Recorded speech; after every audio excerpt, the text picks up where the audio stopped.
Madame la Présidente de l'Assemblée générale, Monsieur le Secrétaire général, Mesdames et Messieurs les chefs d'État et de gouvernement, Mesdames et Messieurs, nous sommes là car le temps est venu. Le temps est venu de libérer les 48 otages détenus par le Hamas.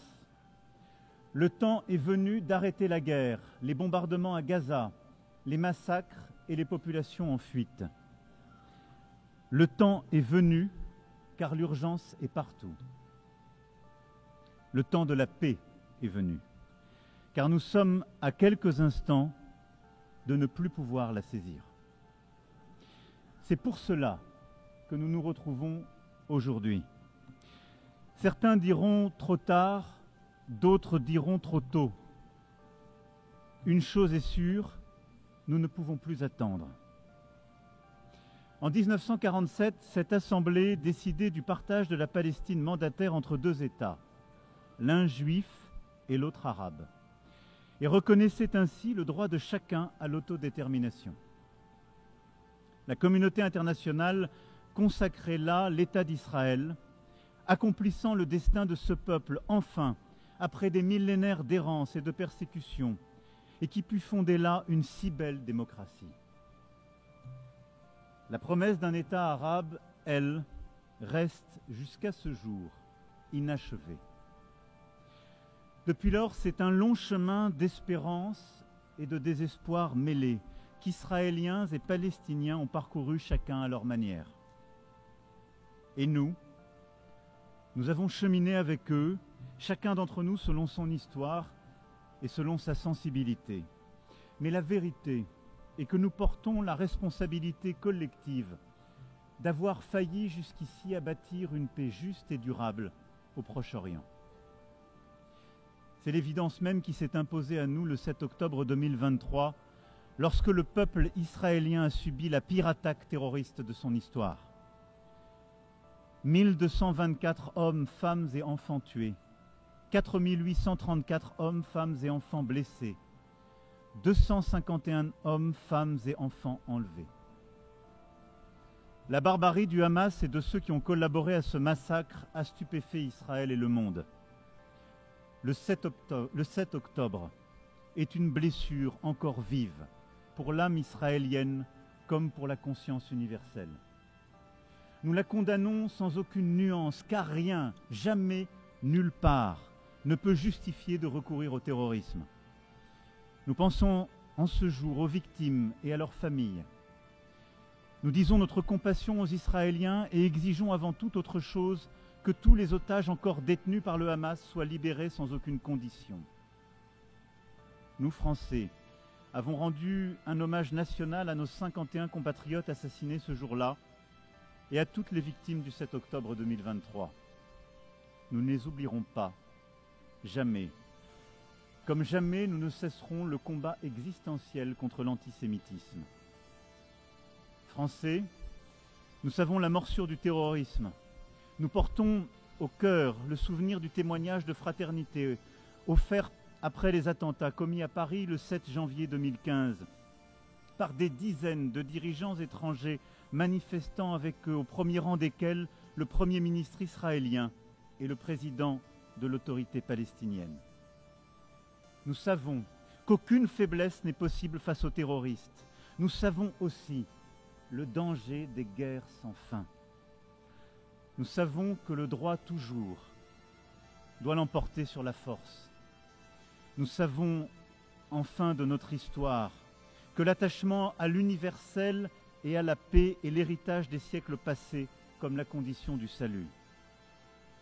J'affirme cela au nom de notre amitié avec Israël, à qui notre engagement n'a jamais fait défaut, au nom de notre amitié aussi avec le peuple palestinien, pour qui nous voulons que la promesse initiale des Nations Unies, celle de deux États vivant côte à côte en paix et en sécurité, devienne réalité.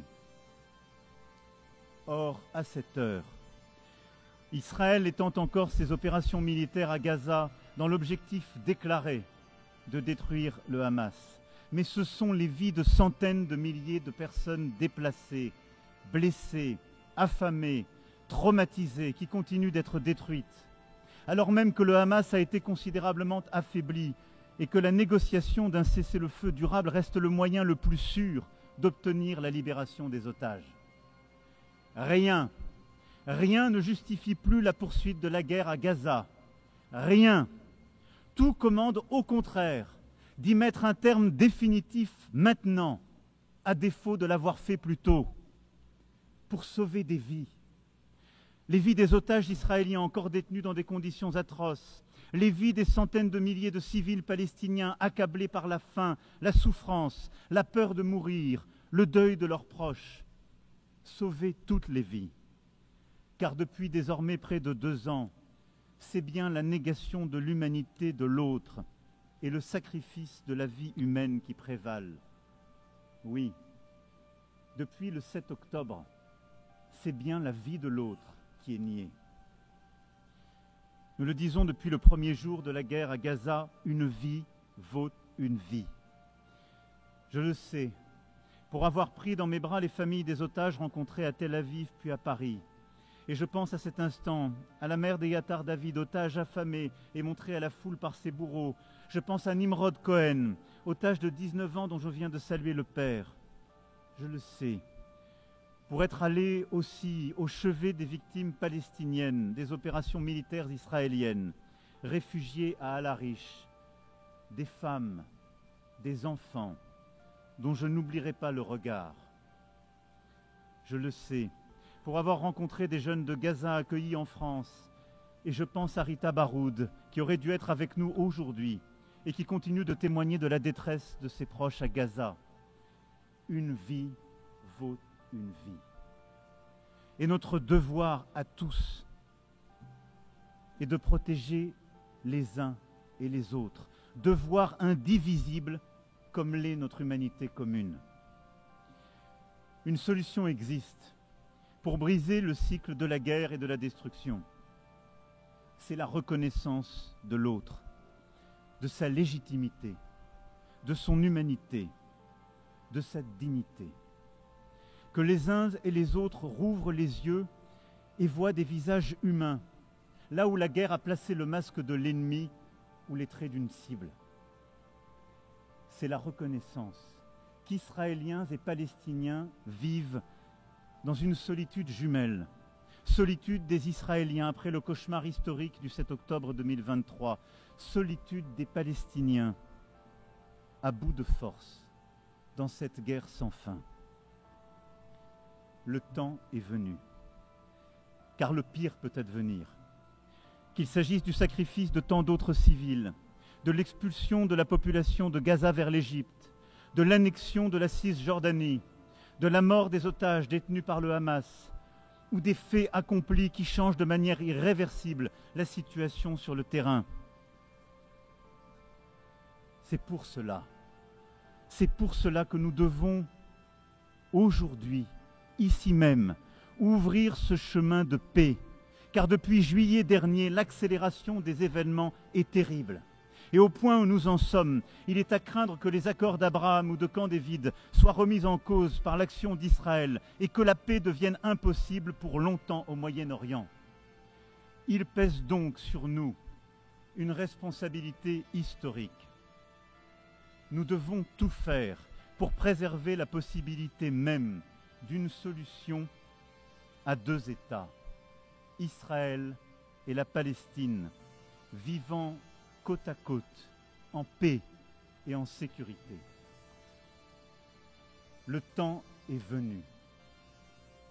C'est pourquoi, fidèle à l'engagement historique de mon pays au Proche-Orient, pour la paix entre le peuple israélien et le peuple palestinien, je déclare que la France reconnaît aujourd'hui l'État de Palestine.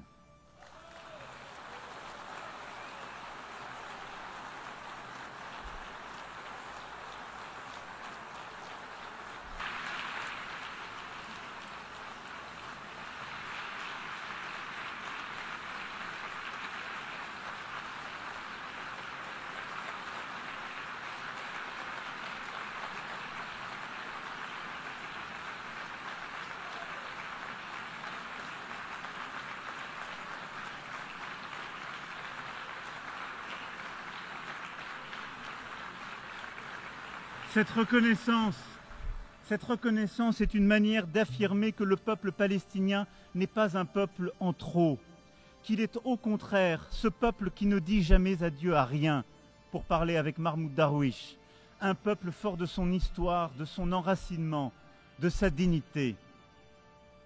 Et la reconnaissance des droits légitimes du peuple palestinien n'enlève rien aux droits du peuple israélien, que la France a soutenu dès le premier jour et au respect desquels elle n'est pas moins attachée. Précisément car nous sommes convaincus que cette reconnaissance est la solution qui seule permettra la paix pour Israël.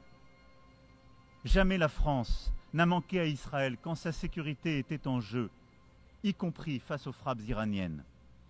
Cette reconnaissance de l'État de Palestine est une défaite pour le Hamas, comme pour tous ceux qui attisent la haine antisémite, nourrissent des obsessions antisionistes et veulent la destruction de l'État d'Israël.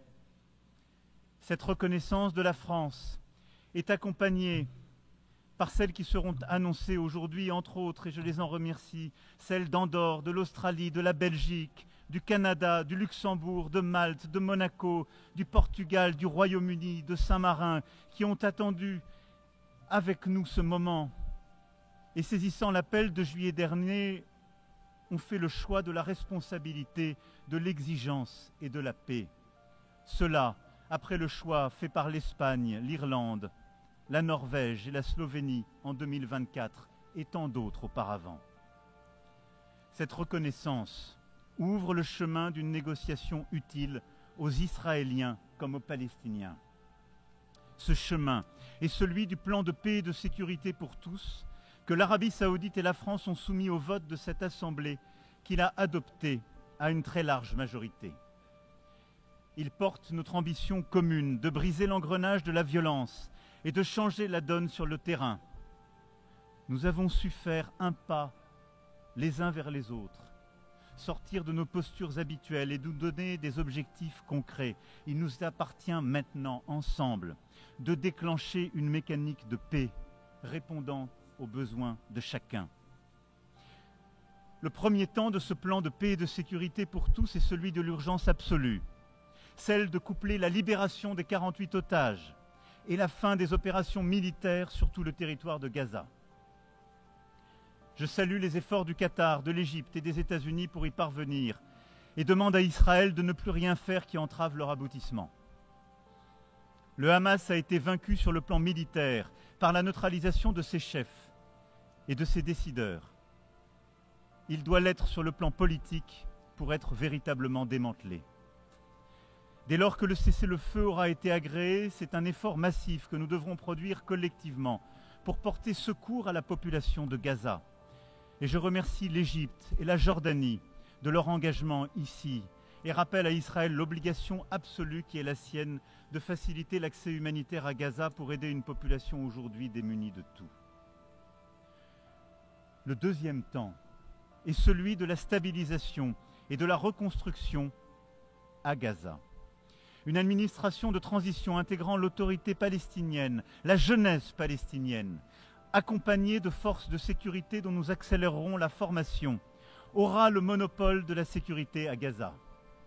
Elle mettra en œuvre le démantèlement et le désarmement du Hamas, avec le soutien des partenaires internationaux et les moyens qui seront nécessaires à cette mission difficile. La France est prête à contribuer à une mission internationale de stabilisation et à soutenir, avec ses partenaires européens, la formation et l'équipement des forces de sécurité palestiniennes. Dès lors que la négociation le permettra, le Conseil de sécurité pourra décider le déploiement d'une mission de soutien civil et sécuritaire en liaison avec les autorités palestiniennes, avec le consentement des autorités israéliennes. Il reviendra aussi à l'État de Palestine de rendre espoir à sa population éprouvée par des années de violence, d'occupation, mais aussi de division et d'incurie. Il lui reviendra donc d'offrir à son peuple un cadre d'expression démocratique, renouvelé et sécurisé. Le président Mahmoud Abbas en a pris l'engagement auprès du prince Mohammed Ben Salman et de moi-même. Il a condamné avec force les attaques terroristes du 7 octobre 2023 Il a affirmé son soutien au désarmement du Hamas et s'est engagé à l'exclure de la gouvernance à venir de Gaza comme de l'ensemble du territoire palestinien. Il a affirmé son engagement à lutter contre les discours de haine et a promis une rénovation en profondeur de la gouvernance palestinienne. La France sera attentive à la pleine mise en œuvre de chacun des engagements pris auprès d'elle. Cette autorité palestinienne renouvelée est une condition nécessaire à la réussite de l'indispensable négociation qu'il faudra reprendre pour parvenir à un accord sur chacune des questions relatives au statut final. C'est dans ce cadre aussi que je pourrais décider d'établir une ambassade auprès de l'État de Palestine dès lors que tous les otages détenus à Gaza auront été libérés et qu'un cessez-le-feu aura été établi. L'exigence de la France à l'égard d'Israël ne sera pas moins grande. Avec ses partenaires européens, elle indexera le niveau de sa coopération avec lui sur les dispositions qu'il prendra pour mettre fin à la guerre et négocier la paix. C'est bien grâce à ce chemin que nous obtiendrons un État de Palestine souverain, indépendant et démilitarisé, regroupant l'ensemble de ses territoires, reconnaissant Israël et étant reconnu par Israël, dans une région qui connaîtra enfin la paix. J'attends aussi de nos partenaires arabes et musulmans, qui ne l'ont pas encore fait, qu'ils tiennent leur engagement de reconnaître l'État d'Israël et d'avoir avec lui des relations normales dès lors que l'État de Palestine aura été établi. Ainsi ferons-nous ensemble la démonstration d'une double reconnaissance au bénéfice de la paix et de la sécurité de tous au Proche-Orient. Voici, mesdames et messieurs, quel est notre plan de paix. Il établit un engrenage exigeant pour sortir de la guerre et entrer dans une phase décisive de négociation. Il permet que la paix israélo-palestinienne soit le premier pilier d'une nouvelle architecture de paix et de sécurité au Proche et Moyen-Orient. Il crédibilise aussi la possibilité d'une plus grande intégration économique. Rien ne sera possible sans que les autorités israéliennes s'approprient pleinement notre ambition renouvelée de parvenir enfin à la solution des deux États. Je sais leur réticence et leur crainte. J'entends avec beaucoup de respect le peuple israélien, sa tristesse et sa fatigue. Et je veux croire que les autorités israéliennes l'entendront également et sauront s'engager à leur tour. Je sais que le peuple israélien et ses dirigeants peuvent en avoir la force. Et je me souviens du jeune homme que j'étais, apprenant l'assassinat terrible d'Yitzhak Rabin, il y a près de 30 ans, tué pour avoir voulu la paix. Au moment où la mort allait le ravir, le guerrier héroïque de l'État d'Israël venait prononcer ces mots. « J'ai fait la guerre aussi longtemps qu'il n'y avait aucune chance de faire la paix. » Cette chance existe, là, aujourd'hui. 142 États proposent cette paix, main tendue, prête à être serrée. Alors oui, le temps est venu d'arrêter la guerre à Gaza, les massacres, la mort, tout de suite. L'urgence nous le commande.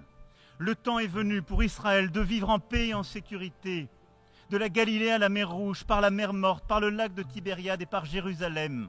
Le temps est venu de ne plus discuter nulle part l'existence d'un État d'Israël et d'en faire une évidence. Le temps est venu de rendre justice au peuple palestinien et ainsi de reconnaître un État de Palestine, frère et voisin, à Gaza et en Cisjordanie et par Jérusalem. Le temps est venu de chasser de ces terres le visage hideux du terrorisme et de bâtir la paix. Oui, bâtir la paix, c'est ce qui nous rassemble ici.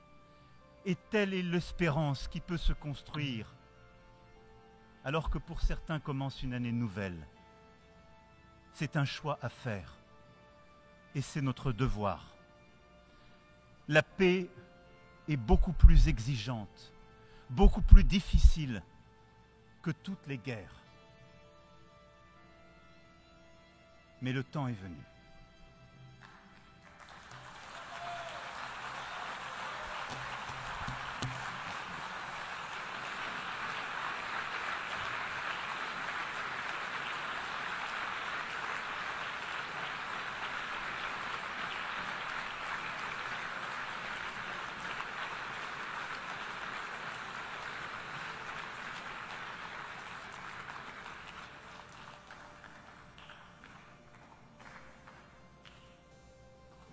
Merci pour votre attention.